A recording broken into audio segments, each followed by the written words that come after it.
হরে কৃষ্ণ। রাধে রাধে। বছরের প্রথম একাদশী ব্রত উদযাপন হতে চলেছে 2025 সালের প্রথম একাদশী ব্রত। 10ই জানুয়ারি শুক্রবার দিন এ একাদশী ব্রত পালন হবে। আমরা সকলেই জানি মাসে দুটো করে একাদশী ব্রত পালন হয়। পৌষ মাসের শুক্লপক্ষের একাদশী পুত্রদা একাদশী নামে পরিচিত। কেউ কেউ এই একাদশী ব্রতকে পৌষ পুত্রদা একাদশীও বলে থাকে। মূলত যেই সব দম্পতির এখনো সন্তান লাভ হয়নি সেই সব দম্পতিরাই এই ব্রত পালন করে থাকে। ভগবান শ্রী বিষ্ণু তাদের ব্রততে সন্তুষ্ট হয়ে তাদের পুত্র লাভে সৌভাগ্য দিয়ে থাকেন। এই ব্রত কিভাবে পালন করবেন, কিভাবে পালন করবেন, সমস্ত বিস্তারিতভাবে আলোচনা করব এই ভিডিওতে। প্রথম থেকে শেষ পর্যন্ত অবশ্যই দেখবেন। ব্রতের তোড়জোড় শুরু হয়ে যাবে 9ই জানুয়ারি অর্থাৎ দশমী তিথি থেকেই। দশমী তিথিতে নিরামিষ আহার গ্রহণ করে তারপরে একাদশী ব্রত উদযাপন করতে হবে এবং 11ই জানুয়ারি শনিবার সকাল 7টা 14 থেকে 9টা 19-এর মধ্যেই পালন করে নিতে হবে। একাদশীর দিন রবি শস্য খাওয়া নিষিদ্ধ। বর্ণিত আছে যে শ্রী বিষ্ণু যখন একাদশীকে আশীর্বাদ করলেন, যেই তোমার ব্রত পালন করবে সেই সকল পাপ থেকে মুক্তি লাভ করবে, তখন সকল ভক্তগণ একাদশী ব্রত পালন করতে লাগলেন এবং সকল পাপ থেকে মুক্ত হতে লাগলেন। তখন পাপ পুরুষ কোনো উপায় না পেয়ে ভগবান বিষ্ণু শরণাপন্ন হন। তিনি তার মনের দুঃখ ভগবান বিষ্ণুকে জানান। তিনি বলেন, আপনার সৃষ্টি করা এই একাদশী ব্রত পালন করে তো সকলেই পাপ মুক্ত হচ্ছে, তাহলে আমার আর প্রয়োজন কি?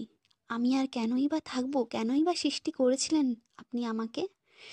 তখন শ্রী বিষ্ণু কথার গভীরতা বুঝতে পেরে তিনি পাপ পুরুষকে আশীর্বাদ করেন যে একাদশীর দিন তুমি রবি শস্যে থাকবে এবং সমস্ত রকমের নেশা জাতীয় সব খারাপ জিনিসে তুমি থাকবে।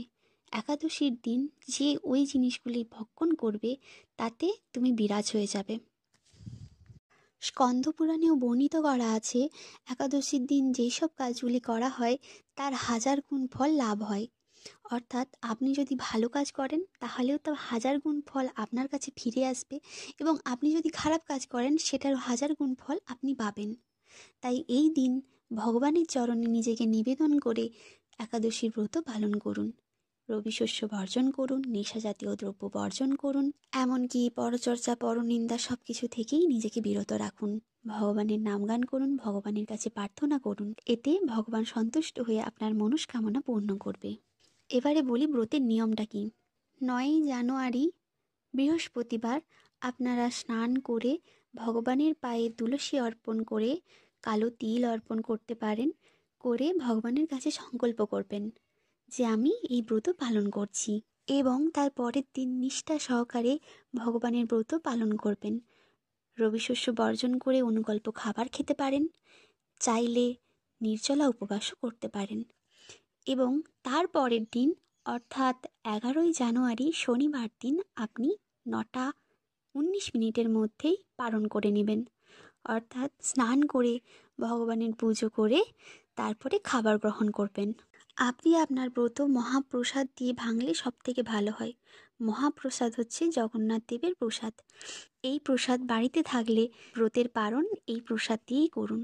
হরে কৃষ্ণ। রাধে রাধে। সকলে ভালো থাকুন, একাদশী ব্রত পালন করুন। বছরের প্রথম একাদশী ব্রত এই বছর সকলে পালন করুন। হরে কৃষ্ণ।